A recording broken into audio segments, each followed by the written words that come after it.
mahai masing mapukpa na hairaba mahairoi kayana ngasi khunai asida chengum sobugum sogalaba khunai ni asigum laba khunai asida mahai ga sana ba sinfam phangdaba na maram oiraga ta dun leba MABA kaya leiri loina na mana tamuribam hai duga sana ba sinfam phangdaba na kangau narga leiriba youth singbu ngasidi honorable CM Pawung Birena Head Chief Minister Mikub Tagi ngasi fawada scheme kaya hangdok piduna startup ko program ma pakat piraga hairiba mahairoi sing adubu startup ki khotangda mana pamjaba sinfam singda changchinduna mai pakna masana masabu thabuk piba ngamhalli hiram masida Haji Vitahera amadi Haji Matriki macanupa ahum pokpagi manungda macanupa ani CRP oraga amana service phangduna leiri service phangduna leiba taragana su lemthokna leiba free da leiba hainadabana maram oraga ngasidi youth kayabu lamjing lam takpiduna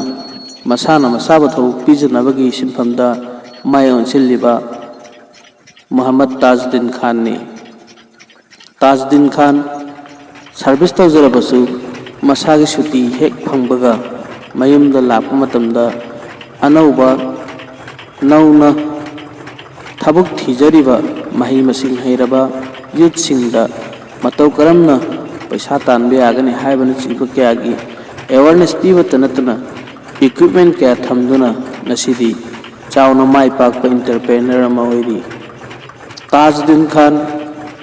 Lilong manung dalaiba lehaw khung mamai haraga su khangnaba amati ahan bi salamgina hek hagat pasaruk talaiba nupa mani mahaki yumda missionary ke rasine duna paper plate sing saba amadi cha thak pada sinariba dispo gi mahut sinanaba paper glass sing saba gi thabak mai pak sangsilli asigum laba tungi asaleba yukayabu mathau piriba nupa asina ngasidi nomada mioi manga dagina tara phobagi changta thabuk piduna imung sing hingbagi macha am ohelli Muhammad Tajuddin Khan ngasidi mioi manga dagina tara phoba asi tha amada pi abada lupa lising 35 dagina kun phobagi changda phangba ngambagi khudung chaba du mahana piriba sinfam sidagi phanghalli masimak yamna chauna mai pakpani mahakubba mioi masing yam khalakaba matamda iramdam Manipurda senthok lambi lejidriba income leitriba si nongmadi singsoy soiduna income leiba chakhotpa Manipur ama purokpada mai pakna purokpada mapung bhagani habagi chap chaba thajaba du thamjari matang asida Muhammad Tajuddin Khan na phongdorokpada mahakna pakthokliba asigumlaba machinery sing amadi equipment sing asi matau karamna purakhiba amadi karamba wakhallondagi lakiba kari awaba mayoknakibano haibana singmugi matangda wafam khara thamlakli Manipur to problems hai Manipur problems raw materials ke production laitaba maroina khoina raw materials se Delhi Kolkata Guwahati samana lakune baba adu potsi afaba amusung maman se kanu khatang hongba haragati Delhi neba du Delhi sidagi mipung khudung mang kaw ngamdaba kaino haiba kana karbar haiba sidat laibase fraud haiba masula e scam si ang bego pesa si low khraga pot se tharak taba ado khoina Delhi ta na mipung khudung mang na chatlaga madu bo face ta ngam daba lapani na ko koina Guwahati dagi laire en khallo Guwahati de so fraud lai daba na te fraud yam yawe khoi da ngo khud isa dagi fraud taw khebe yaw rabani ko adu masigu mo mayam se problem si solve se taw ngam daba sene maru ina Guwahati dagi laire en khalle se khannak pune en khallaga do mohida na mo pot ki raw materials ke rate se wang khatpa aduna market ta lakama tamda khoi ki pot se Manipur da pot se tang na ta tang ko ꯑꯗꯨ ꯃꯣꯏꯒꯤ rate fight ꯇꯧꯔꯛꯅꯕ ꯍꯣꯠꯅꯕ ꯃꯇꯝꯗ ꯑꯩꯈꯣꯏꯗ profit ꯑꯃꯨꯛ ꯂꯩꯇꯕ business ꯑꯃ ꯇꯧꯕ ꯍꯥꯏꯕꯁꯤꯗꯕꯨ profit ꯌꯥꯎꯗ꯭ꯔꯗꯤ ꯇꯧꯕ ꯌꯥꯄꯣꯟꯇꯦꯕ ꯄ꯭ꯔꯣꯐꯤꯠꯁꯨ ꯗꯔꯀꯥꯔꯅꯤ ꯑꯗꯨꯒ ꯑꯅꯤꯁꯨꯕ ꯑꯃꯅ ꯑꯩꯈꯣꯏꯒꯤ ꯂꯦꯕꯔꯒꯤ ꯀꯩꯅꯣꯁꯦ ꯂꯦꯕꯔꯁꯦ ꯑꯩꯈꯣꯏ ꯃꯅꯤꯄꯨꯔꯗ ꯈꯔ ꯇꯥꯡꯉꯦ ꯍꯥꯏꯇꯥꯔꯦꯅꯦ ꯂꯦꯕꯔ ꯆꯥꯔꯖꯁꯦ ꯑꯩꯈꯣꯏꯅ ꯈꯔ ꯍꯦꯟꯅ ꯇꯥꯡꯉꯦꯕꯀꯣ ꯃꯄꯥꯟ ꯂꯝꯗ ꯆꯠꯅꯔꯤꯁꯤ ꯃꯟꯊꯂꯤ ꯄꯨꯡ 9 ꯅꯣꯡꯃꯗ ꯄꯨꯡ 9 ꯁꯨꯕ ꯃꯇꯝꯗ ꯊꯥ ꯑꯃꯗ 50,000 ꯑꯗꯣ ꯑꯩꯈꯣꯏꯒꯤꯗ ꯌꯥꯝꯗ꯭ꯔꯕꯗ ꯑꯩꯒꯤꯗ ꯂꯩꯔꯤꯕ ꯂꯦꯕꯔꯁꯤꯡꯁꯤꯗ ꯇꯥꯔꯤꯕꯁꯤ ꯊꯥ ꯑꯃ ꯊꯕꯛ ꯁꯨꯕ ꯇꯥꯔꯒꯗꯤ 22,000 to 25,000 ꯅꯣꯔꯃꯦꯂꯤ ꯇꯥꯏꯌꯦꯕꯀꯣ ꯑꯗꯣ ꯍꯧꯖꯤꯛ ꯍꯧꯖꯤꯛ ꯑꯩꯒꯤꯗ ꯊꯕꯛ ꯁꯨꯔꯤꯕ ꯂꯦꯕꯔꯁꯤꯡꯁꯤ ꯇꯥꯏꯃꯤꯡꯒꯤ ꯃꯇꯨꯡ ꯏꯟꯅ ꯁꯨꯕ ꯅꯠꯇꯦ ꯃꯥꯅ ꯅꯣꯡꯃꯒꯤ ꯁꯨꯔꯤꯕ ꯊꯕꯛꯇꯣ ꯑꯗꯨꯒꯤ ꯃꯇꯨꯡ ꯏꯟꯅ ꯃꯥꯒꯤ ꯄꯦꯁꯤ ꯁꯥꯏ ꯍꯥꯏꯕ ꯇꯥꯔꯦ ꯑꯗꯨꯒ ꯑꯩꯈꯣꯏꯒꯤ ꯃꯥꯔꯀꯦꯠ ꯀꯦꯞ ꯄꯤꯛꯄ ꯈ꯭ꯋꯥꯏ ꯃꯔꯨꯑꯣꯏꯅ ꯃꯅꯤꯄꯨꯔꯗ ꯕꯤꯖꯤꯅꯦꯁꯁꯤ ꯋꯥꯔꯤꯁꯦ ꯃꯥꯔꯀꯦꯠ ꯀꯦꯞ ꯄꯤꯛꯄ ꯑꯗꯣ ꯑꯗꯨꯒꯤ ꯁꯨꯕ ꯑꯃꯅ ꯑꯩꯈꯣꯏꯒꯤ ꯃꯄꯥꯟꯗꯒꯤ ꯂꯥꯛꯑꯒ ꯂꯩꯔꯤꯕ ꯗꯨꯀꯥꯟꯗꯥꯔ ꯃꯌꯥꯡꯁꯤꯡꯁꯦ ꯃꯌꯥꯡ ꯍꯥꯏꯕ ꯑꯩꯈꯣꯏꯒꯤ ꯃꯌꯥꯡꯁꯤꯡꯁꯤꯅ ꯀꯩꯅꯣ ꯇꯧꯕ ꯍꯥꯏꯇꯥꯔꯦ ꯁꯥꯟꯅꯕꯤꯕ ꯑꯩꯈꯣꯏꯕꯨ गुवाहाटीदगी पोट अमा लैबा मतमदा गुवाहाटीदगी लैरिबा पोटो इम्फाल जरकपा मतमदा ट्रांसपोर्ट चार्ज खरदी चंगमगनेबा अदु ट्रांसपोर्ट चार्ज दु प्लस तौरगा अखोइदगी लौ हाबा फाउदा लौनिंगदबा मोइना पोटसे हाइदि अखोइगी लोकल दा लाइबा